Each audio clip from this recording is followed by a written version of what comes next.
పెళ్ళైనా పండగైనా వేడుక ఏదైనా పట్టుచీరల ప్రత్యేక వేదిక వారాహి సిల్క్స్. మరో వివాదంలో చిక్కుకున్నారు కేంద్ర మంత్రి బండి సంజయ్.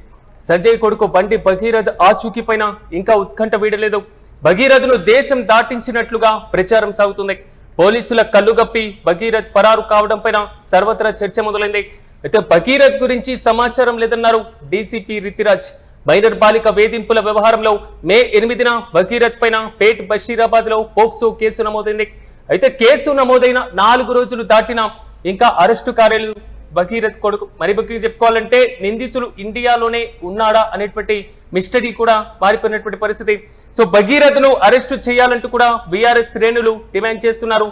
రాజకీయ ఒత్తిళ్లకు తావు లేదంటూ కూడా మరోవైపు ప్రభుత్వం క్లారిటీ ఇచ్చేటువంటి ప్రయత్నం చేస్తుంది. కేంద్ర మంత్రి బండి సంజయ్ కుమారుడిని ఇన్ని రోజులు గడిచినా ఇంకా అరెస్టు చేయకపోవడం పైన మాత్రం రాజకీయంగా విమర్శ ప్రతి విమర్శలకు కేంద్ర బిందువుగా మారుతుంది ఈ వ్యవహారం. ఎస్హెచ్ఓ గారు తోటి ఇప్పటి వరకు కేసులో ఏమేమి మన పేట్ బషీరాబాద్ పోలీస్ స్టేషన్ లో ఒక ఎఫ్ఐఆర్ రిజిస్టర్ అయింది 684/2026. ఈ రోజు నాకు ఆర్డర్స్ వచ్చింది ఈ కేసు కి రిజిస్ట్రేషన్ కి సూపర్విజన్ చేయడానికి. అందుకే నేను ఈ రోజు పేట్ బషీరాబాద్ పోలీస్ స్టేషన్ వచ్చాను. ఇప్పుడు మన ఏసీపీ గారు తోటి అండ్ ఎస్హెచ్ఓ గారు తోటి ఇప్పటి వరకు కేసులో ఏమేమి ఇన్వెస్టిగేషన్ జరిగింది, ఇది 8th మన దగ్గర రిజిస్టర్ అయింది. ఇప్పుడు ఇప్పటి వరకు ఏమేమి జరిగింది, ఇంకా ఏం చేయాలి ప్రాపర్ గా ఇన్వెస్టిగేషన్ చేయడానికి అన్ని మేము డిస్కస్ చేశాము. ఒక ప్లాన్ ఆఫ్ యాక్షన్ డ్రాఫ్ట్ చేశాము. అదే ప్రకారంగా రేపు కూడా ఇది కంటిన్యూ అవుతుంది. విక్టిమ్ స్టేట్మెంట్ ఆల్రెడీ ఒకసారి రికార్డ్ అయింది, అది కూడా నేను చదివాను. ఇంకా ఫర్దర్ గా మేము ఇంకా దీనిలో కొన్ని ఇన్ఫర్మేషన్ ఇంకా మనకు కావాలి. అందుకే మేము మళ్ళీ ఒకసారి ఆమెతోటి మాట్లాడతాం. ఇది మనకు అతను దొరికితే అతనికి ఆఫెన్స్ ప్రూవ్ అయితే మేము ఖచ్చితంగా అరెస్ట్ చేస్తాం. ఒక పాక్సో కేసు మన దగ్గర రిజిస్టర్ అయింది. పాక్సో కేసు రిజిస్టర్ అయిన తర్వాత ఇప్పటి వరకు చట్టం ప్రకారంగా ఏమేం కేసులు చేయాలి లాస్ట్ 1-2 days లో కూడా మన వాళ్ళు చాలా ప్రయత్నం చేసి అన్ని డాక్యుమెంటేషన్ కలెక్ట్ చేశారు. అక్యూజ్ గురించి కూడా మేము ఇప్పుడు ఇన్ఫర్మేషన్ సిడిఆర్ నుంచి మేము ప్రయత్నం చేస్తున్నాము. మనకు దొరికితే అతన్ని మేము ఖచ్చితంగా పట్టుకుంటాం. నా కోసం ఇది మన పోలీస్ స్టేషన్ లో ఒక పాక్సో కేసు రిజిస్టర్ అయింది. ఇది విక్టిమ్ కి ప్రాపర్ గా జస్టిస్ ఇవ్వడానికి మన బాధ్యత ఉంది.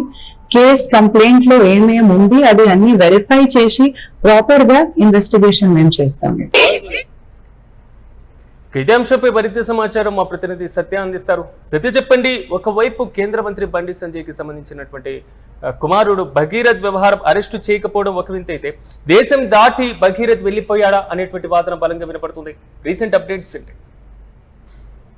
తెలంగాణ రాజకీయాల్లో హాట్ టాపిక్ గా మారిన ప్రస్తుత వ్యవహారం బండి సంజయ్ కి సంబంధించినటువంటి కొడుకు బండి భగీరథ్ పైన పోక్సో కేసు నమోదైన విషయం అందరికీ తెలిసింది. అయితే ఈ నేపథ్యంలో బండి భగీరథ్ ని దేశం దాటించినట్టుగా కొంత ప్రచారం అయితే ప్రస్తుతం ఇక్కడ మీడియా సర్కిల్స్ లో జరుగుతుంది. ప్రధానంగా బండి భగీరథ్ పైన పోక్సో కేసు నమోదైంది. ఈలోపు ఈ కేసుకు సంబంధించినటువంటి ఈ పోక్సో చట్టం పరంగా చూసినట్టయితే ఆయనకు ఎట్టి పరిస్థితుల్లో కూడా బెయిల్ దొరికే అవకాశం లేకపోవడంతో ఖచ్చితంగా ఈ దేశం దాటిను అనేటువంటి ప్రచారానికి అయితే ఎక్కువగా ఒక ఊహాగానాలకు బలాన్ని చేకూరుస్తుంది ఈ అంశమే ప్రధానంగా. అయితే ఆయన లండన్ లో ఉన్నట్టుగా బండి భగీరథ్ ప్రస్తుతం లండన్ చేరుకున్నట్టుగా కూడా కొంత మీడియా సర్కిల్స్ లో కావచ్చు, పొలిటికల్ సర్కిల్స్ లో కావచ్చు విస్తృతంగా ప్రచారం జరుగుతుంది.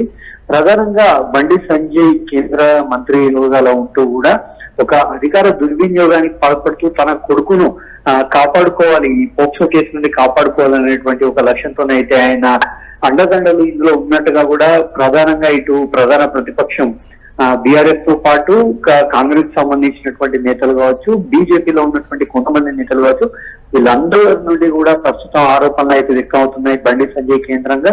అయితే ఇటు పోలీసులు మాత్రం ఖచ్చితంగా బండి సంజయ్ కుమారుడు భగీరథ్ ని అదుపులోకి తీసుకుంటాం, అందుకోసం ప్రత్యేక పోలీస్ బలగాలను ఏర్పాటు చేసి బృందాలను ఏర్పాటు చేసి విస్తృతంగా గాలింపు చర్యలు చేపడుతున్నాం అనేటువంటి ఒక అంశాన్ని అయితే డీసీపీ రితిరాజ్ ప్రకటించారు. అయితే మొత్తంగా ఈ కేసు వ్యవహారం మొత్తంగా పరిశీలించినట్టయితే తనపై ఏర్పడినటువంటి లైంగిక ఆరోపణలు కావచ్చు, బండి భగీరథ్ పైన గతంలో ఆయనపై ఏర్పడినటువంటి కొంత ఒక కేసు విషయం, ఇవన్నీ కూడా వరుసగా ఒకదానిపై ఒకటి వార్తల్లో నిలవడం ప్రస్తుతం బండి సంజయ్ అయితే కానీ సత్య కొంతవరకు అంటే పూర్తి స్థాయిలో భగీరథను కాంగ్రెస్ ప్రభుత్వం రక్షించేటువంటి ప్రయత్నం చేస్తుందంటూ కూడా బీఆర్ఎస్ ఆరోపణలు చేస్తుంది కాబట్టి ప్రభుత్వం ఈ కేసును ప్రతిష్టాత్మకంగా తీసుకునేటువంటి అవకాశం ఉందా? పోలీసులు దూకుడుగా వ్యవహరించేటువంటి పరిస్థితులు కనబడుతున్నాయి. ఎందుకంటే వాస్తవానికి ఇటు రాష్ట్రంలో కాంగ్రెస్ పార్టీ అధికారంలో ఉన్నప్పటికీ కూడా ముఖ్యమంత్రి రేవంత్ రెడ్డితో ఇటు బండి సంజయ్ కేంద్ర మంత్రి ఎవరైతే బండి సంజయ్ ఉన్నారో ఆయనకు ఒక మంచి సన్నిహిత సంబంధాలు ఉన్నాయనేటువంటి ఆరోపణను చాలా కాలంగా ప్రధాన ప్రతిపక్షం బీఆర్ఎస్ వ్యక్తం చేస్తూ వస్తుంది, ఆరోపణలు చేస్తూ వస్తుంది. ఈ క్రమంలోనే ఢిల్లీ స్థాయిలో రేవంత్ రెడ్డి ప్రభుత్వానికి ఎలాంటి ఇబ్బందులు కేంద్ర ప్రభుత్వం నుండి కలగకుండా, ప్రధానంగా అమిత్ షా మోదీల నుండి ఎలాంటి ఇబ్బందులు ఎదురు కాకుండా రేవంత్ రెడ్డికి సహాయ సహకారాలు పూర్తిగా అందిస్తున్నటువంటి బీజేపీ ముఖ్య నాయకుల్లో మొదటి వ్యక్తిగా కూడా బండి సంజయ్ ఉంటారు అనేటువంటి ఆరోపణ అయితే గతంలో బీఆర్ఎస్ వర్కింగ్ ప్రెసిడెంట్ కేటీఆర్ వ్యక్తం చేశారు. కానీ ఇప్పుడు జరుగుతున్నటువంటి వ్యవహారాలు మొత్తంగా చూసినట్టయితే బండి భగీరథ్ పైన సుమారు 4 రోజుల క్రితమే కేసు నమోదైంది. కానీ అప్పటి నుండి ఇప్పటి వరకు కూడా ఎలాంటి చర్యలు చేపట్టలేదు అనేటువంటి ఆరోపణలు ప్రధాన ప్రతిపక్షం బీఆర్ఎస్ నుండి వ్యక్తమవుతున్నాయి. కానీ 2 రోజుల క్రితమే ముఖ్యమంత్రి రేవంత్ రెడ్డి దీనిపైన ఉన్నత స్థాయి సమీక్షను అయితే నిర్వహించారు. ఈ సమీక్షలో ఇటు డీజీపీ ఆనంద్ కూడా పార్టిసిపేట్ చేశారు. దాంతో పాటుగా సిటీ కమిషనర్ ముగ్గురు కూడా ఈ సమీక్షలో భాగంగా ఉన్నారు. రితురాజ్ ఈయనకు సంబంధించినటువంటి పూర్తి వివరాలను అయితే ముఖ్యమంత్రి రేవంత్ రెడ్డితో పాటు ప్రధాన పోలీస్ అధికారులు అందరి ముందు కూడా ఈ డీటెయిల్స్ మొత్తం వివరించారు. ఆమె సూచన మేరకు, ఆమె ఇచ్చినటువంటి ఇన్పుట్స్ మేరకే రాష్ట్ర ప్రభుత్వం ప్రత్యేక బృందాలను ప్రత్యేకంగా విచారణను ఏర్పాటు చేయాలి అనేటువంటి ఒక లక్ష్యానికి అయితే వచ్చింది. ఇందులో భాగంగానే ప్రస్తుతం పోలీసు వర్గాలు అయితే ఖచ్చితంగా చెప్తున్నాయి, బండి భగీరథ్ ఎక్కడున్నప్పటికీ కూడా మేము అదుపులోకి తీసుకుంటాం, ఈ కేసును ఖచ్చితంగా ముందుకు తీసుకెళ్తాం అనేటువంటి అంశాన్ని అయితే వాళ్ళు చెప్తూ ఉన్నారు. Right Satyam, thank you. 9వ మరో వివాదంలో కేంద్ర మంత్రి బండి సంజయ్ కనబడుతున్నారు. సంజయ్ కొడుకు బండి భగీరథ్ ఆచూకీ పైన ఇంకా ఉత్కంఠ కొనసాగుతూనే ఉంది. భగీరథ్ను దేశం దాటించినట్లుగా ప్రచారం కూడా సాగుతుంది. పోలీసుల కళ్ళు గప్పి భగీరథ్ పరారు కావడం పైన సర్వత్రా చర్చ మొదలైంది.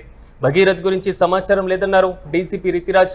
అయితే మైనర్ బాలిక వేధింపుల వ్యవహారంలో మే 8న భగీరథ్ పైన పేట్ బషీరాబాద్ లో పోక్సో కేసు కూడా నమోదైంది. కేసు నమోదై 4 రోజులు దాటినా ఇంకా అరెస్టు కాలేదు బండి కొడుకు. అయితే నిందితుడు ఇండియాలోనే ఉన్నాడా అనేటువంటి అనుమానాలు కూడా మిస్టరీగానే మారుతున్నాయి. భగీరథను అరెస్టు చేయాలని బీఆర్ఎస్ శ్రేణులు కూడా డిమాండ్ చేస్తున్నారు. రాజకీయ ఒత్తిళ్లకు తావు లేదంటూ మరోవైపు ప్రభుత్వం క్లారిటీ ఇచ్చేటువంటి ప్రయత్నం చేస్తుంది. స్టేషన్ లో ఒక ఎఫ్ఐఆర్ రిజిస్టర్ అయింది 680